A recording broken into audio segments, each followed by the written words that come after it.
धनबाद में जन्मे यशवर्धन पाठक अपने नाम के लिए मोहताज नहीं, बिहार के पटना में खुद जीएसटी के कमिश्नर के पद पर पदस्थापित है, पर अपने कार्य क्षेत्र में आने वाली कन्या विद्यालय से जुड़ी समस्या अब उनके जहन में आए खुद को रोक नहीं पाए। स्वच्छ भारत अभियान के तहत प्रधानमंत्री स्वास्थ्य फंड से मिलने वाली राशि उन्होंने बिहार के बक्सर जिले के 1 दर्जन स्कूलों में बेहतर शौचालय और पेयजल की व्यवस्था करवाकर कर्तव्य का निर्वहन किया। उनके इस कार्य की चर्चा पर जब हमने उनसे जानना चाहा तो उन्होंने बताया कि भारत के कई राज्यों में उनकी पोस्टिंग हुई है।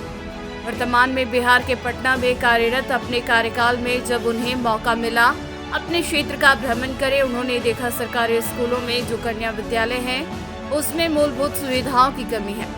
बच्चे स्कूल जाने से कतरा रही थी। उनके एक छोटे से प्रयास ने जहां बच्चों में 100% उपस्थिति दर्ज करवा दी है, वहीं क्षेत्र में चर्चा का विषय है।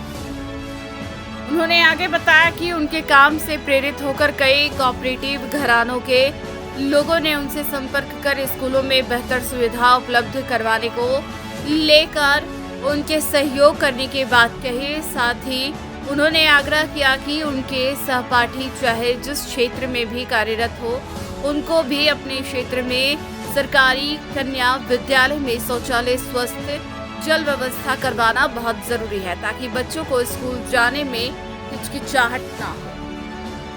प्रधानमंत्री स्वच्छता फंड से हम लोग और भी चीज़ें करते रहे हैं, पहले भी रहे हैं, बट मुझे लगता है कि प्रधानमंत्री स्वच्छता फंड से इसका सबसे बेहतरीन इस्तेमाल शिक्षा से संबंधित विद्यालय में हो सकता है, सरकारी विद्यालय में हो सकता है, और उसमें भी कन्या विद्यालय में सबसे बढ़िया इस्तेमाल हो सकता है।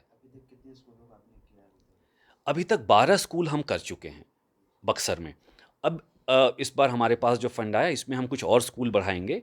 प्रयास रहेगा हम कुछ और कन्या विद्यालय करीब 5, 7, 9 जितना भी हमें फंड्स जिस तरीके से हमारे पास नए फाइनेंशियल ईयर में अवेलेबल होंगे, हम उसको और बढ़ाएंगे।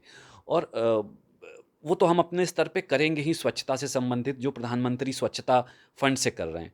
लेकिन कॉरपोरेट घरानों का जुड़ जाना, कॉरपोरेट्स कुछ बिजनेस हाउसेस का जुड़ जाना एक बहुत महत्वपूर्ण कदम है, एक बहुत महत्वपूर्ण स्टेप है। बिकॉज इससे मुझे विश्वास है कि बिहार के दूर दराज के जो गांव हैं, जो सरकारी विद्यालय हैं, उनमें स्कूलों की बेहतरी होगी, स्कूलों की शिक्षा की बेहतरी होगी, और बच्चों में एक प्रोत्साहन होगा, उनको स्कूल आने का मन होगा, उनको पढ़ने की जिज्ञासा होगी। अगर उनका स्कूल बढ़िया होगा, अगर उनका स्कूल हमारा प्रयास है कि उनके घर से बढ़िया हो, मतलब तब उनका स्कूल आने का और मन करेगा। सर, अभी तक का प्रयास में कुछ रुझान आया सर स्कूली बच्चों में? मुझे बहुत पॉजिटिव रुझान आया। मुझे प्रिंसिपल्स से बात होती है स्कूल की, तो उन्होंने बताया कि नंबर ऑफ़ अटेंडेंस भी बढ़े हैं, बच्चों का उत्साह बढ़ा है। मैं बच्चों से मिलता हूँ, जब जाता हूँ तो वो मुझसे और भी चीज़ों की इच्छा ज़ाहिर करते हैं कि ये भी स्कूल में हो जाए। और टीचर्स ने, प्रिंसिपल्स ने मुझे बताया कि नंबर ऑफ़ स्टूडेंट्स जो पहले विद्यालय में जाते हैं, उनमें एक अच्छी खासी बढ़ोतरी हुई है। सर, ऐसे नहीं लगा आपको सर कि बिहार में जैसे आप कर रहे हैं, तो आपके जो सहयोगी झारखंड में है या अदर स्टेट में, उनको भी इस तरह के कदम उठाने चाहिए, क्योंकि झारखंड में भी स्कूल की स्थिति बिल्कुल, काफी मेरी बढ़िया समझ नहीं है कि झारखंड, मैं झारखंड में मैं पला बढ़ा वहीं हूँ, मेरा जन्म वहीं का है, उसी प्रदेश में मैं स्कूली शिक्षा पाई है।